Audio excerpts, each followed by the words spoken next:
Bonjour et bienvenue dans les 4V, Sophie Binet. Vous Bonjour. avez un triple regard sur la rentrée scolaire, celui de la leader syndicale que vous êtes évidemment, celui de la CPE, conseillère principale d'éducation que vous avez été pendant des années, et puis sans doute aussi celui de la maman que vous êtes. Qu'est-ce que vous avez dit ce matin en pensant à cette rentrée en ce 4 septembre? J'ai aussi pensé que la rentrée, elle est pas facile pour, de nombreuses familles qui, Mhm. n'ont pas les moyens de boucler leur fin de mois et parce que ça coûte cher, la rentrée. Donc ça, c'est une vraie problématique et puis, par le fait qu'on manque énormément d'enseignants et d'enseignantes. Il y a 3 000 postes vacants et donc il y a beaucoup d'élèves qui seront sans enseignants ou enseignantes devant eux. Mais qu'est-ce qu'il faudrait faire de plus que le gouvernement essaye de recruter? On manque de candidats, il y a des augmentations de salaire pour tout le monde, 125 à 250 euros pour tous.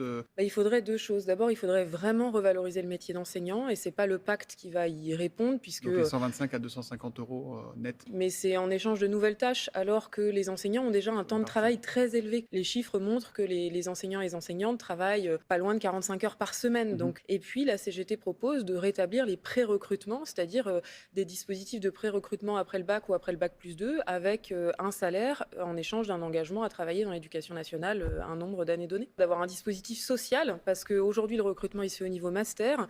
C'est très difficile pour les étudiants et étudiantes de payer leurs études avec des concours qui sont aussi très sélectifs. Et donc, ça permettrait d'avoir une mesure sociale pour diversifier le Mm. recrutement. Sophie Binet, vous dire qu'en principe, on ne verra plus d'abaya dans les établissements français. C'est quelque chose qui vous plaît, qui vous satisfait, qui vous rassure en ce 4 septembre? J'ai interpellé le président de la République sur cette question-là parce que je pense que c'est très dangereux de faire la rentrée scolaire sur cette annonce-là avec une annonce aux 20 heures. Pour deux raisons. D'abord parce que ça occulte les vraies questions Mm. dont j'ai parlé tout à l'heure. Et ensuite, plus grave, parce que ça stigmatise une partie de la population, toujours la même au hasard, alors que cette question, elle concerne au plus élevé, selon les chiffres de l'éducation nationale, Mm. d'ailleurs, 150 Mais établissements vous, sur vous êtes pour 55 000. l'interdiction? Vous êtes pour l'interdiction de l'abaya dans les établissements scolaires? Je suis pour l'interdiction des signes religieux. Ouais. Après, cette annonce, elle pose 2 problèmes. Le premier, c'est, est-ce que c'est au ministre de l'Éducation de définir ce qui est un signe religieux ou pas? Et Mm. sur l'abaya, il y a débat. Et d'ailleurs, si on commence à dire que l'abaya, c'est un signe religieux, mais la question qui est posée, c'est qui doit le faire, sachant que le Conseil du culte musulman dit que ça n'est pas un signe Mm. religieux. Donc, mais par contre, de savoir si c'est un signe religieux ou pas, je pense que c'est une vraie question de savoir si c'est le ministre de l'Éducation nationale qui doit le Alors décider. là, il y a une loi qui doit s'appliquer, point. Voilà, la loi de Oui, il y 2004. a une loi qui doit s'appliquer, mais moi, ce que j'aimerais, si la laïcité est devenue la grande cause nationale du gouvernement, ce qui serait pas une mauvaise chose, parce que je Mm. pense qu'il y a de vraies questions à poser en matière de laïcité, moi, j'aimerais entendre le gouvernement parler de l'explosion de l'enseignement privé, puisqu'il n'y a jamais eu autant d'élèves accueillis dans l'enseignement privé. Bon, je pense que le gouvernement sait de quoi je parle, puisque le ministre de l'Éducation y a fait toute sa scolarité.